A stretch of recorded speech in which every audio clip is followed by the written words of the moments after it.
I've been coaching. I applied deferred about 7 or 8 years ago and have been coaching ever since, and have formalized the process. My bread and butter is all M7, but specifically with a focus on Stanford, partially because I'm literally have been on campus for the past 3 years. But absolutely love all parts of the process, love coaching, specifically love helping people tell their stories, and love interviewing. It's my favorite, which is a crazy thing to say and maybe psychopathic. I'd love to get to know all of you. So feel free in the chat. Would love to hear first off where are people dialing in from, and also, where you are in the process, if you have any interview invites. I know for GSB, it's relatively early. Like I've had some clients trickling in with interviews, but the bulk have not been sent out yet.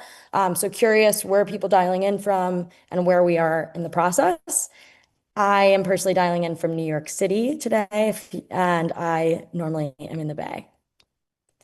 San Francisco, waiting to hear back. Finish your Kellogg. People applying round 2. Love it, NYC. Seattle and applying round 2. Wow, a lot of Seattle. I love it. Okay. And congratulations to people who already have interview invites. Most of what we'll cover today will have obviously a little bit of a GSB specific lens, but as we'll talk about it, GSB is a relatively open type of interview. It applies pretty well to the majority of other top schools, M7, T20. So most of what we talk about today will be broadly applicable as you think about your other interviews. So thank you all, and you can keep dropping that in the chat if you want. So let's dive into the actual interview process and overview specifically for GSB, before we get into just common question types and then again, Q&A. So GSB is what we call a partially blind interview. It's an interview. It is when an interviewer only sees your resume, they do not have your full application. The interviewers tend to, like 90% of the time for GSB, are trained alums who have gone through training, who have kind of a rubric and a standard of what they should be looking for. And in an odd occasion, it doesn't indicate anything about whether you are more likely or less likely. Sometimes AdComs members will do interviews, but they generally, most of the time, are with alumni. The interview is 45 to 60 minutes, depending on your interviewer and the pacing. And what's interesting about GSB with the alum is most of the logistics get set up between you and the alum. So it might be a virtual interview. You can also choose to meet in person. Sometimes it'll be at their office, at a coffee shop. You guys will work together to figure out where you're meeting. And so what that actually looks like is that the GSB interview can feel very conversational, very cordial. It tends to feel a little bit less official because you're not for example, at Harvard, speaking with an AdCom member. You're going to be talking with an alum who frequently has similar background to you. So you might have somebody from a similar industry that you're coming from or wanting to go into. They might have gone to a school you've gone to. GSB works really hard to pair you with an interviewer who you can speak to. And so it's actually great because a lot of times you'll be able to like find common ground very early, and they'll have a common language for a lot of the things you're speaking about. So you don't have to re-explain the entire wheel because they kind of get where you're coming from. A couple stats about the interview, especially I know as people are waiting to hear back, they're like, well, how likely is it that I'll get it? What is the chance? About 15% of applicants receive interview invites. Each seat at a school, so of the 450 people that get accepted or that are in a GSB class, they'll on average interview 2 to 3 people per seat. They're not thinking like seat A, okay, we're going to pick these 3 people. But what it means is that you generally have like a 33+% chance of getting into the class once you receive an invite. So getting the invite is very difficult, but once you're there, you kind of are like a stone throw away or a coin flip. And it should be an opportunity to really show who you are, knock it out of the park, and kind of like land your spot. But you are actually going to be very close once you get to that point in the interview. What is Stanford looking for? I mean, it's a lot, but generally the things that they're indexing on are a couple of things. I call them like the 3 hows and then a little bit more. So how you think, which is intellectual vitality. So your initiative to learn, how you solve problems, how you share insights. They also are looking for your leadership potential. So, how do you lead? That's about how you've created positive change and impact, how you've taken initiative both in your work life and personal life, how you might have persisted through challenges, again, across the entire spectrum of extracurricular, real life, and work. And then one that GSB gets into, I think, a little bit more than some of the other schools, and that makes it unique, is they really want to learn about your personal values and perspective. So, how do you actually see the world? So, that's learning about your values, your beliefs, your experiences, and how they've actually shaped you, and what you are going to bring to the community as deemed by your interviewer. The last two are, again, figuring out your integrity and community contribution. So, is this person empathetic? Are they self-aware? Are they hungry? Are they somebody that we want in a 450-person community? And finally, it's figuring out that X factor and that unexpected bit of it. So, you can only do so much in your application, right? You have your what matters most to you, where you can show some X factor. You have your resume, you have all parts. But this is a chance for them to see you in real life, figure out what makes you unique, what you're passionate about, who you are, and whether an alumni could see you being part of the class. And so this interview ends up spanning a ton. We will talk about it in the actual question types, but you can demonstrate this in a lot of different ways across a lot of different parts of the process. And it's all valid, but they are looking for kind of across these. And you'll see that the interviewers are equipped with questions that frequently will hit on each of these boxes. So you'll likely get something that has to do with your intellectual vitality, whether that's learning about what you studied, what you do at work, what you're interested in. Leadership, you will certainly be asked about a time where you've either had to like work with somebody with a different perspective, change somebody's mind. We'll talk about all of those. And then same, the personal values and perspective can sometimes feel a little jarring in an interview, but they really want to know, what do you care about? What are you thinking about? All of which is very important. I'm going to take a quick pause before we go into the actual essays. For those of you who joined a little bit later, we are doing a $50 coaching credit giveaway. We just dropped it in the chat, but you can also scan the QR code or enter this link if that's easier for some reason to get $50. I'll be announcing it in like 30 minutes. So it's the best 45 minutes to make 50 bucks. And so highly recommend that everyone enter for this giveaway. I'll give everyone like 30 more seconds and we'll keep going. I also think I actually will pause.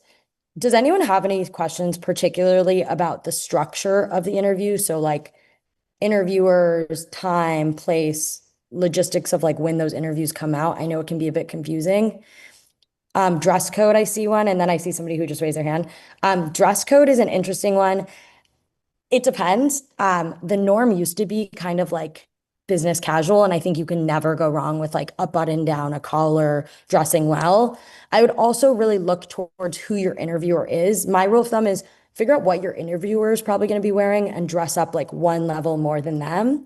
So, for example, if your interviewer works in private equity and they're bringing you to your office, dressing in business casual to business formal is going to be a great idea. If you have a tech investor who asks you to meet at a coffee shop in Laguna Beach, you could probably get away with a polo or like something a little bit more casual because they will probably be in flip-flops and shorts. You should not be in flip-flops and shorts, but they will probably be in flip-flops and shorts. I see Domum Jim. Actually, Luke, that's my company's name, Okay, but it's close great. enough. Hey, I was like, okay. Hi, Luke.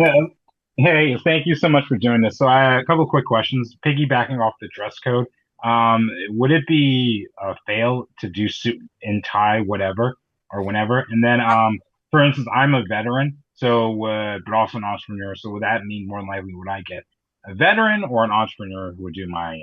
It's so hard to know, to be completely honest, and we'll talk about this later. Like, the biggest thing is going to be stalking whoever you get, like heavily on LinkedIn and everywhere. But generally, what I'll say is like it usually will depend on your location, your availability. They do like a really amazing job. I personally don't think you can ever go wrong dressing up. I'm somebody who usually comes overdressed to things because I would feel so mortified if I was underdressed. But again, if you're somebody who would show up in a suit and tie to a coffee shop and feel really uncomfortable, figure out what makes you comfortable. Stanford generally is a pretty casual place, right? Like people are wearing jeans and t-shirts to class. And so the expectation is not going to be that you are like in business formal most times. But if it makes you feel comfortable, you can totally do that. Okay, Nishi, and then we'll keep going and we'll save time for Q&A. Hi, Claire. Thank you so much again for hosting this. I just wanted to kind of follow up on the interviews. I just want to make sure I understood that properly. And for anyone else on the call, would you say, because you said a certain percentage of people or candidates get the interview offers, is that considered like a good thing that you actually got the interviews, or is that when they're like on the edge of your So application? that's a great question. So Stanford actually 100% of people admitted will be interviewed. So there's Okay, no, gotcha. this is for people on the line. This is if you receive the invite, it means that you are eligible to be it. You've crossed the bar. If Mm-hmm. you receive an interview invite, you cannot be admitted to the class. The other question I think people have on timing is, so Stanford, and it drives me crazy, does rolling interview invites. Mm-hmm. So people have been hearing already about interviews. You, from the time you hear about the interview, have 14 days to schedule and Mm-hmm. conduct the interview. But I've had clients who got an interview 2 weeks before the notification deadline, Mm-hmm. and they still end up getting admitted. So it can be it. All right. The last question in the chat I'll Thank answer, you.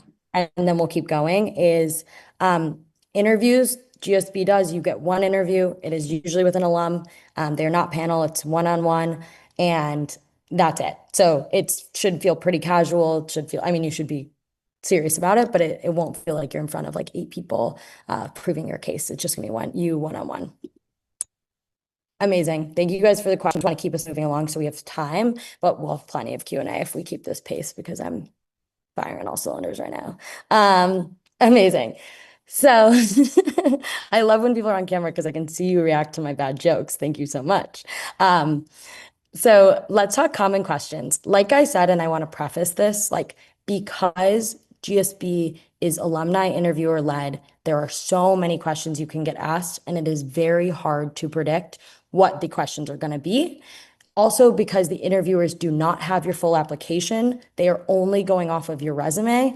The questions end up being a little bit more behavioral and a little bit more far-ranging and conversational. It usually ends up feeling like a two-sided conversation where you guys are discussing things. They might pester you with some questions to get through the like checklist, but generally you can get a ton of questions that I've heard everything under the sun. But I want to talk about some of the most common types. So this list is massive. I wanted to do it purposely because, again, you can see so many types of questions in your GSB interview, unlike some other schools where you feel like a little bit more specific to it. Just to call out some of the ones that like we see all the time are a walk me through your resume, tell me about yourself. That is like 90% of the time going to be how you start your conversation because you're going to meet at a coffee shop and you're going to be like, so who are you? There's a lot of questions about we'll talk about them later, but tell me about a time when you've led a team, you've worked through a difficult colleague, a time you failed to see like what you do with failure or a difficult situation. Some of these why questions. So like, why did you choose your field or role? Why did you study history, Native American studies in my case? Why was that the thing that you did and now you're going to business school? Who are you outside of work? So like extracurricular questions, things you put on your resume. Almost always you'll be get asked why MBA now, specifically why Stanford. So, and that's a big one. And then again, like all of these other things could just be questions about you, getting to know you, dive deep with you. And the last one to call out here is like anything else I should know, or do you have any questions for me? The general rule of thumb will be like 30 to 45 minutes of your interview will be questions towards you, but interviewers are asked to give like 10 to 15 minutes to let you ask questions to them about their experience, about their thinking. They have likely graduated at some point and they went, so you can ask them about their experience, all types of things, but that is usually a reserved space.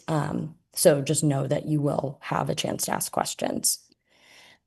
To boil down what that slide looked like, because I think it's like so overwhelming, Having like, you can't prepare for 50 questions. It's just not going to work, or you could, but it's just like not efficient. I think about the categories of questions in like three main buckets for GSB. So the first is about your journey. So that's about your background, your experiences. This is where you get the resume walk. This is when they ask you who you are. They ask you about the decisions you've made in the past and things that have like impacted you. They ask just kind of anything about you to get to know you, where you're from, what you like to do, just figuring out why you are where you are today. The next one, and we can talk about prepping for these are what generally people think of like with the STAR method question or STAR method type questions. This is your leadership and impact section, and these are behavioral questions. So this is like every question that starts with, tell me about a time when. So tell me about a time when you led a team. Tell me about a time when you had to engage with somebody with differences. These are ones about leadership, challenges and failures, teamwork and conflict, and impact on your community. We'll get into tips a little bit later, but generally for this one, like you could be asked anything, right? They could ask you any like permutation of a tell me about a time when. And so specifically for GSB, I don't find it productive to prep specific questions. Instead, what I find the most useful is to prep situations, right? So this one work situation that was like with that, if they ask you about a time you failed or about a difficult team member or about, having to change your expectations, that one situation can work for like 7 stories or for 7 questions versus having an answer to every single question.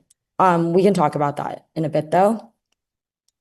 And then the last bucket, which I think again is kind of like GSBE in a way, it is the your future and fit. And this is really trying to understand your goals and engagement. So like, yes, this can look like a why MBA now, why Stanford specifically, questions for the interviewer, but this can also go really deep, right? Let's say you're talking to somebody who's in the same industry as you. They might kind of go deep on questions of like, okay, so you say you want to go into venture capital. Like, why do you think venture capital is the way you're going to change the world? And then they know. So you can start to talk to them about, well, I think allocated capital is a really efficient way to support others. And they might say, okay, what kind of capital do you want to allocate? Or like, what types of companies are you interested in? They'll go deep on like what your goals are very specifically. Hopefully during your why Stanford for you question, answered a lot of this, went really deep and had the thinking. But I would think of it as like taking your why Stanford for you essay, which was 350 words, and being ready to like maybe talk about it for 10 minutes, right? Like I've heard people who have gone 15 full minutes on why GSB, what are you going to take advantage of? So really being able to go deeper. I've also heard interviewers who in this section will be like, what matters most? Like what actually matters most to you and why? And they don't want you to just regurgitate your essay. They're like actually trying to figure out what does matter to you and why. So it's very interesting. Nishi, great question. Do GSB interviewers ask a lot of follow-up questions or push back? So the answer is yes. Like the GSB questions go very, very deep. Like they are frequently prompted to ask you a lot of follow-up questions. So like I wouldn't say it feels like drilling. It should usually feel conversational, depending on the interviewer, right? Like you might get somebody who feels a little bit more intense. But generally, they will ask. So your first answer will probably not be the last thing you speak on something. Like any conversation and any good conversationalist, they would hopefully be like, oh, like, oh, tell me more about that. Oh, that's interesting. Can I hear more about that? Or why did you do that? Or why did you think about it? I wouldn't feel like you shouldn't feel like you're being tested. It really feels more of like we're having a conversation, and instead of just saying, great, yep, next, they usually are asking you more. So always be ready to go like 3 clicks in. Like sometimes when I prep myself or others, I'll just ask why a couple times with like no backing, and I'll just be like, why? And if you can say why or more a couple times, you're probably in a good place. Amazing. That's like the common question buckets. I'm happy to talk through any of them. I guess like we actually are doing well on time. So the last thing I'll say is like, and I'll talk about it in our tip. Let's go to tips. Sorry, I've changed my mind. For tips to succeed, this is like how I would think about preparing for those. So knowing that those are our three question types, how do you actually go about prepping for this? So the number one is knowing your resume front to back, side to side, up and down. Like you need to know every single bullet that you put on your resume because that is the only thing that the interviewer has in front of them. And like they might just be like, hey, that thing you did 4 years ago, tell me more about it. And so what I tell my clients before they submit is anything we put on the resume, you have to be comfortable talking about. But very likely you should know that. And it's a great starting place, right? It will get you through what have I done? What are my motivations? Who am I? And like if I had to describe myself in a minute, it probably looks similar to reading through your resume in a way less boring way. So I would start there always. The second, like I said, for these behavioral questions is developing your library of stories. You do not need to have 30 different stories, but you need to know like 5 to 7, 3 to 7 types of experiences that you've had that cover leadership, challenges, teamwork, and values, because you need to be able to have that Swiss Army knife. And having multiple backup stories is really helpful because, let's say I talk about my experience on a political campaign in the first question. I do not need to talk about it 7 more times unless it's really relevant. It's nice for me to have my other things that might work well. So having 5 to 7 experiences, practicing those like a million times in different versions, like front, back, sideways. Again, what are you pulling out in different places? And the way to do that is to practice the STAR method. I'm not sure if people have heard of the STAR method, so I'll just quickly go over it. But like that is situation, task, action, result. So let's say I said, tell me about a time you failed.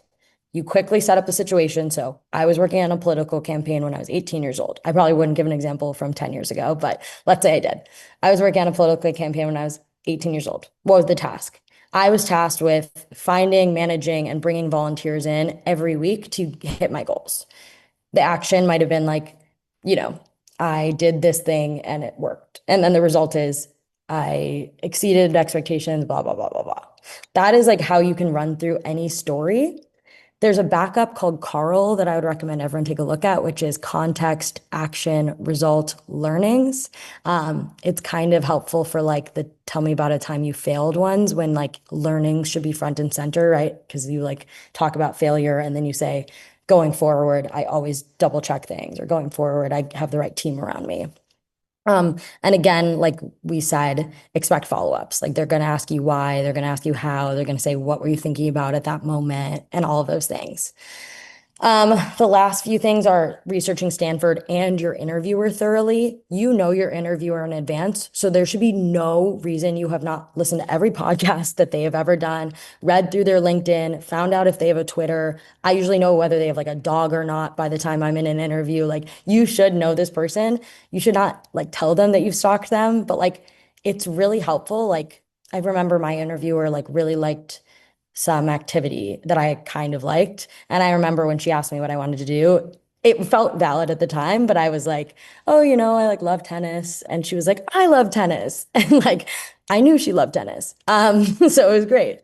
And then also researching Stanford. So being able to speak to their programs, again, like looking at what their Stanford experience was like you might see that they were part of a certain club or they had different things. What did they do before? Being able to speak to that will help you tailor your answers well.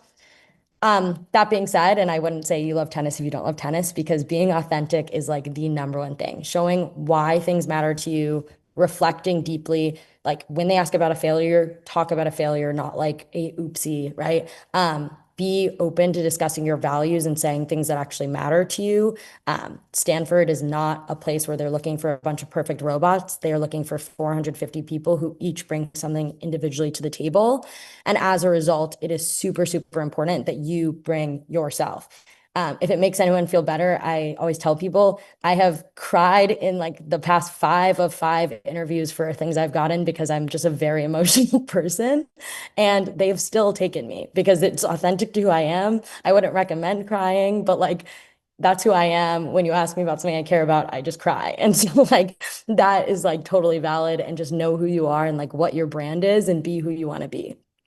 We'll come back to this question in the chat. Thank you. Um, And then like all this to say, practice, practice, practice. Like you shouldn't be a robot, but like you should not be going in cold. You should feel super comfortable. You should know yourself. You should know all these things. It is a test on yourself. So like it shouldn't be too hard if you've been reflecting throughout the process. Um, and then finally, some tips to succeed. Kind of the exact same thing I just told you, but again, be authentic and show self-awareness. Like, especially on those behavioral questions, they're going to ask you, like, what could you have done better? Or like, how did that go? Or how was that perceived? They want to know, like, actually, are you aware of like your impact on a room, on a team, in a group? Do you actually know in hindsight, like whether things were good or bad or landed well? And being okay to say, like, I wasn't perfect at the time, but I'm growing is totally valid. There's no reason you would go to business school if you were already perfect and already had it all figured out. So it's okay to be like, when they ask you why Stanford, it's okay to know the gaps, like, I need access to this or I need to do this. Because again, if you were already perfect, you just like wouldn't pay this much money to go to business school.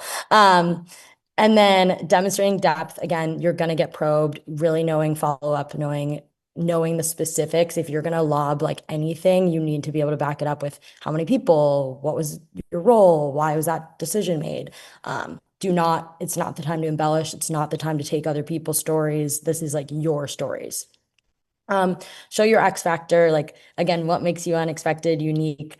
There's gonna be small talk likely. So like there's an opportunity to talk about like, oh yeah, I just came from this club that I do or whatever it is, and you can show like who you are. And then finally, it's conversational, so people run into this a bit less, but like really making sure that especially for the questions you can expect, right? For why business school, for tell me about yourself, for anything that is like kind of table stakes, you should be able to articulate that without rambling. You should cut yourself off when you know it is, know your main talking points. Rambling is generally not great. It's better to say less than way too much, because they can always say, tell me a little bit more. Not saying like one word answers, but like doing that. All of that I would say is incredibly helpful. I see the hand raised. We will come to it. I just want to actually like move us through this last slide, and then we will have so much time for Q&A, which is excellent. One question actually in the chat though that I'll talk about really quickly was when you're thinking about prepping your stories, there's a question about should we be focusing on career-related stories? Can you talk about personal challenges? You actually hit, like, Amy, that question was exactly where I was. It is totally acceptable to speak mostly to career-related things. But again, feel free to bring like your full self, right? We are looking for all aspects, extracurriculars, personal, all of those things. If it feels appropriate, if it feels like the thing that you want to talk about, I generally don't stray away from it. So like I have mentioned kind of personal troubles. Sometimes they'll ask you, what was your biggest obstacle you've had to overcome? Sometimes it doesn't feel authentic to say, oh yeah, at work I had like this bad manager. Maybe it is like a real thing that you had to overcome or work through, or like some personal thing. I'd say always read the room, always do things that feel appropriate. Kind of always like there's always the way to like look at them and bail out if it feels too much. But I would have a mix of extracurricular, like work and personal. Okay, we'll keep going and then we'll come to these questions. So thank you. Keep dropping them in the chat. Sorry, I'm like parallel processing, as you can tell. Oh, it's the time for the giveaway. This is the best part. Somebody's just gonna make $50. The winner of the giveaway is, I'm gonna drum roll, is Samson Oladotun. Congratulations, Samson. You just won $50. Our team will be following up by email, and I will be offended if you do not use your $50 to coach with me, as a heads up, Samson. Amazing. We actually have made it through the bulk of the content, and so I have time for like 13 to 15 more minutes of questions. I do want to just let everyone know, not to like horribly plug myself, but first off, I am accepting around 2 clients still, probably for the next couple weeks, but the books are closing. So if you're interested in working with me, if you scan this QR code, I have like 15-minute intro calls if you want to talk about working together. I actually just put live a discounted GSB specific interview package on my page. My normal interview packages start like $200 more expensive, but for the next week or so, I'll keep this live for anyone who knows about it, basically. So if you get a 15-minute intro call with me. This is an available deal. I love GSB interviewing, and so a package that's just available. I'm gonna weirdly keep this up on the screen for the rest of Q&A until I get sick of seeing my face. So with that, we have time for some Q&A. I'm gonna try to toggle between the live questions and the chat, so feel free to do whatever you want. I'm gonna do a quick scan of the chat before I let a live question go. Oh, I think it's actually, this is a great question. So the question was, what are good follow-up questions to the interviewer? I actually want to take this two ways, one way you met and one way you don't. The other thing that is important is I really highly recommend that you follow up with your interviewers. So like the advice I give everyone is the minute you leave your interview, I go in like a notes app or a voice memo and I jot down or say every single thing we talked about, whether it's like saying every single question you got asked, anything that was interesting to you, just like word vomit it all down. And then usually by the end of the day, I think table stakes is sending a thank you note, a kind thank you note, reference something you've chatted about. If you wanted to clarify anything, go ahead. If you have like an interesting podcast link that they might like because you nerded out about like finance, you can send them that. Make sure it's personalized and make sure you thank them. They do this like just for fun, like they're not being paid. They're just doing it because they love GSB. And so giving them the kudos and the thanks is really helpful. In terms of questions to ask the interviewer, I think if I could tell you what the question is, it's not a good question because I think it should be a little bit more specific. So this is where doing the research can really help, knowing about the things that they were part of. Generally, though, like again, these are not adcom, so you shouldn't ask them like, so how many people get in, or like, what are the stats? Don't ask them anything you can like Google about Stanford, but asking them like, how did being part, like in the Bay Area impact your business school experience? Or like, what did Stanford most prepare you for upon graduation? Or like, are there classes you highly recommend taking? I want it to be like very Stanford specific. I want you to kind of get to know them too and make it feel two-sided. Again, it's like, if you pre-write those out, it's actually probably not the best question. Maybe something came up during your conversation that should feel more appropriate. Okay. This one could be good too. And then, sorry, thank you to my hand raisers. For a question like, tell me about yourself, what's a good structure that would work to answer that question? Again, I think that there's like some good stuff online. This is one thing that I think you should have prepared, and like you should pretend like you don't have it prepared, but this is like you should have prepared. I generally start early. I personally do like the full walk. So I usually start with like, hi, I'm blah, blah, I'm from this place, and I do this current thing. Like this is my current job. I mean, I could just say it for myself. Hi, I'm Claire. I'm from Chicago and I like work in venture capital. I then usually flash back and get into like a little bit more about your values and motivations than a normal tell me about yourself. Like it doesn't just have to be a complete resume walk. Like it's actually nice to say like from a young age, I was super interested in impact. And it's been the thing that's like I've been obsessively pursuing for my entire life. What that looked like was blah, blah, blah, blah, blah. And then I do my resume walk and then I end it with like a culminating. So now I'm wanting to go to business school because XYZ. So like you should do your walk and it should end with a compelling reason why you're applying to business school. And so if hobbies matter, if informal things happened, anything that feeds into that is relevant. And it shouldn't be like the most boring elevator pitch ever. And I also do not think your tell me about yourself should ever go over like 3 minutes. Like I'm kind of a 1.5 minute person, and then they can ask you follow up. I sometimes go like, I'm happy to go deeper anywhere here. If you're talking for 4 minutes, they're like zonked out, like so bored. Like no one can speak for 5 minutes without like you guys have probably been so bored on this call at times, like can't speak for 5 minutes without kind of switching it up. Luke, do you want to come off mute and ask another question? Oh, hey, yeah, sure. So, I've met with a lot of GSB students and alums. I was wondering, is there any possibility we might accidentally get the people we've been talking to, or is that probably not going to happen? And then, is My there any possible way? Oh, I was just going to mention one more thing. Is there any possible way to bomb the interview? Like you told us all how to pass it. Yeah, What's the thing totally. that you offer to I bomb? love that both. So first, I'm pretty sure that the interviewers are asked to opt out if they know you. So like if there's somebody that they actually know, they will indicate it. And so as long as they're being truthful, you will not get somebody you know. You might have a ton of mutual friends. Like I know people who like had interviewed somebody who used to be the boss of their friend or like all of those things, and finding commonality is great. You won't have somebody you've known or worked with. That would be conflict of interest. In terms of how to bomb, there are like a million ways. There's actually probably more ways to bomb than to pass. I think the actual biggest things are like people who bomb.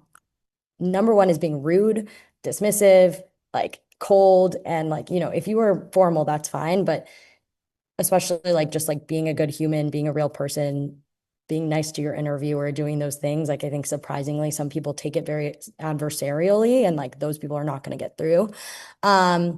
Other things like, yeah, like being inappropriate, doing all those things. I think being really robotic, being over rehearsed can hurt you. Like they want to make sure that you're real and authentic. And so I would say it's like hard to fully bomb it, but I have interviewed people for many different things, and I have always been astounded and surprised by ways that people find to bomb interviews. Generally, my rule of thumb for all things is don't be that guy and don't be that person's like crazy story. So if you do something that feels like they're going to go home or go to work and be like, you will not believe this person I met, that is probably going to get you dinged, right? So just don't do anything crazy. I think about things like this though, like I actually had gone to comment. I went to my interviewer's office and she was running like 30 minutes late. I spent the 30 minutes like yapping with like her EA, and we were just chatting. I asked her about her life. I knew so many things about her. Like it was not a test. She actually was just running late. But one, I was like so kind. She was like, I'm so sorry I'm late. I was like, I don't care. I had a great time with like Amy. Amazing. And then I'm sure it did not hurt me that I was incredibly kind to the people that were helping me. Right. And so like be nice if you're ordering a coffee in front of your interviewer, probably tip, like be nice, like do the things that make you like a good human. And that is generally going to be helpful. Yeah, so in terms of, I just saw a question about, is it good to mention things like a Stanford GSB campus visit or conversations you had? Totally. It's not a time to name drop, right? Like most alum don't know each other. So like if like there's no reason to do like, oh, I heard from Claire Refson that this thing. But if it comes out organically, if you got to campus and you sat in on a class or you did those things and it like strengthens your candidacy, totally worth it. And showing that you have done the research, put yourself out there is totally great. I had never made it to campus before I applied, right? And so it's also not a prereq, to get there or to know anything. Nishi? Hi, Claire. Thank you so much again for your time. I know you mentioned the X factor, and I think that's so interesting because I've never heard anyone mention that before. I just want to know if you could dive a little bit deep on that X factor. Like, is it almost like something like, your mission and vision and purpose of life? And like, does it have to be personal? Does it have to be professional, or like a mix of both? How do you It know? can be so many things. And like it truly like an X factor is like a je ne sais quoi. Like it is a little bit hard to like pinpoint. Mhm, Um, but generally what I think about is like what is the like one word sentence that somebody would walk away and say about you? Like for me, mhm, it's not going to be about my work experience maybe, but they like you walk away and you're like, that girl is scrappy, she's hungry, and she's mhm, passionate, right? mhm, So like I knowing yourself and being very self-aware about like have you just had like killer work experience? Do you mhm, have subject area expertise that is insane? Do you have a really interesting background? Do you have a really interesting personality? Do you have all these things?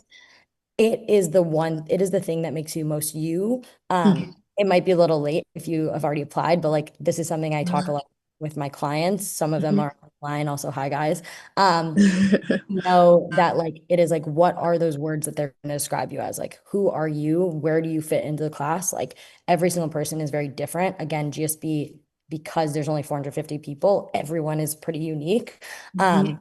And it's just like what is that unique thing? And a lot of the time it can be also about like what matters to you and why. What are your motivations? All of like the mosaic of your experiences, I would say. Got it. Thank you. Thank you so much. Any more questions in the chat? Anyone else want to get off? We have 3 more minutes before I continue on with my day. Actually, I'm sorry. I have a quick follow-up on that. Would you ever say turning a weakness or quote unquote something that someone viewed as a weakness, like if you have a disability or something like that, and you talk about how that shapes your career, and it may not be related to like professional, but you can find like a threat somewhere. Would that be okay? Totally. 100%. Yeah. Whatever, like this is about the authenticity and this is about knowing Hmm. yourself. If a personal struggle or thing that could be seen maybe as a weakness to some is your superpower, has changed the way you see Hmm. the world, has changed the way that you present in the world, that is Hmm. 100% valid and 100% potentially something that you want to talk about. And it's something that you Hmm. can address. Hmm. And like harnessing that can be incredibly powerful. So highly do recommend that of like really just think about like who am I? And I think this is like Hmm. also why it goes back to like, yes, it's your resume, but it's your entire application, reading through it, knowing kind of who you are, what makes you special, what has like really driven you to who where you are today Hmm. is the key of the GSB interview. And they Hmm. want to see who you are, how you've gotten to where you are, and where you want to go. And so I think that's like totally valid. Thank Um, you. Thank you so much. in terms of, I had a question about like what were common personal qualities demonstrated in in-person interactions that make candidates stand out. I mean, yeah, I think energy is always good, but that's because I'm like, if you guys can't tell, I'm like this, but like maybe times 100 in real life. Um, but like energy, thoughtfulness, I think the real thing is authenticity, which I keep saying, but I'm so serious. Like it is so hard to say one trait, right? Like there's so many people who get into like knowing yourself. I have friends who are like very serious, very intense, nerdy, like intellectuals. They're not going to come and like pretend to be this bubbly, goofy person, right? They're going to come and they're going to show how smart they are, how intense they are, how serious they are, because that's who they are, right? So I think it's the authenticity, right? I think the things that don't work are like when you're like, if you're not a funny person, don't crack jokes, right? Like it's just like you don't have to do it, so you can be whoever you want to be. But the real commonalities are like people who have passions about anything, people who have kind of this vision that they can and want to change the world and want to go beyond themselves, and people who like think about others, the systems that they're a part of and others around them in whatever format that is. Like that's where the leadership comes in. And again, leadership can show up in so many ways. It might be leading one person, it might be leading 100 people, it might be leading yourself, right? And so it really truly is just like having those things. Um, so he said, how you show you can change the world. That is the time old question that you really need to know who you are. But I think when you think about that, I think of it kind of like a triangle where there's like your past and your experiences. So, like, who are you? All the things you can't change, all the things that you're bringing to the table and have already done. Then you have, like, what are your big visions? Like, how do you want to change the world? What do you want to do? And that is another one. And then the third is like, why do you want to do that? Right. And the most compelling version of how are you going to change the world is when you find a space where I think this is like there's like a real thing that people do in like career management here, but like, where do my experiences prove that I have the ability to do what I'm saying I'm doing?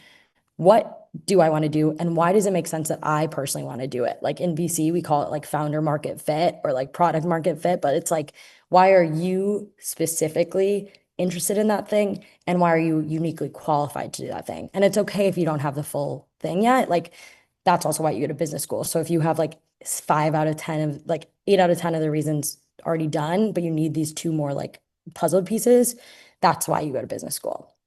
Okay, I'm gonna do one last question, then we're gonna wrap. Ricky, I see you hand raised. Hi, Claire. Can you hear me?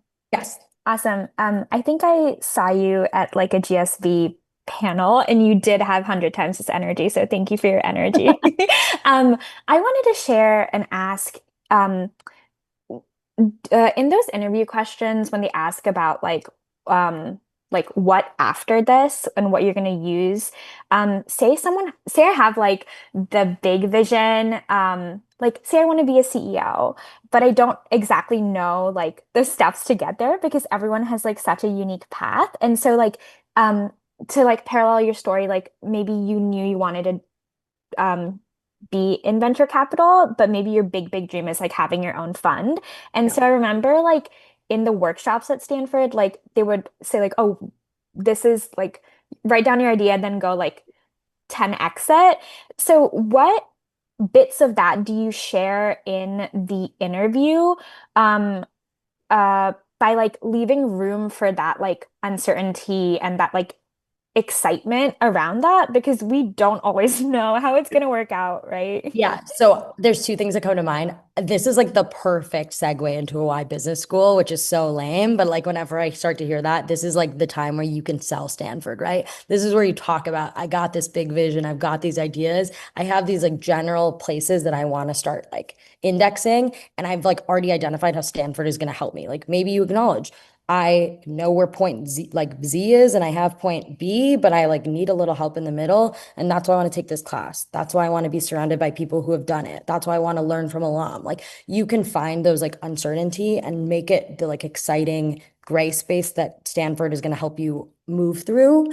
But you have to have specifics at some point. So maybe it's not the exact specific on where exactly you're going to work, but maybe it's specifically how Stanford might help you figure that out, right? Or you know where you want to work, but you don't know like how you're going to get there. Maybe Stanford's going to help you upskill to get there, right? I think that's like a perfect time to like have that passion, have that like uncertainty, and then like maybe even later being like, hey, like I said, I'm really interested in being where you are today.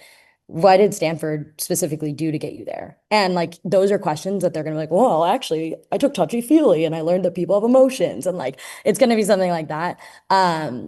And so that is like a great thing. And again, I think that's like the last thing I'll leave it with is like you do not need to be perfect in these interviews. You need to be authentic. Like, and so it is okay if you ask a question, you don't have a perfect answer and you haven't thought it perfectly out to say, I'm still thinking about it, but this is where I am now, right? It is okay to take them along in your thought process and in your thinking.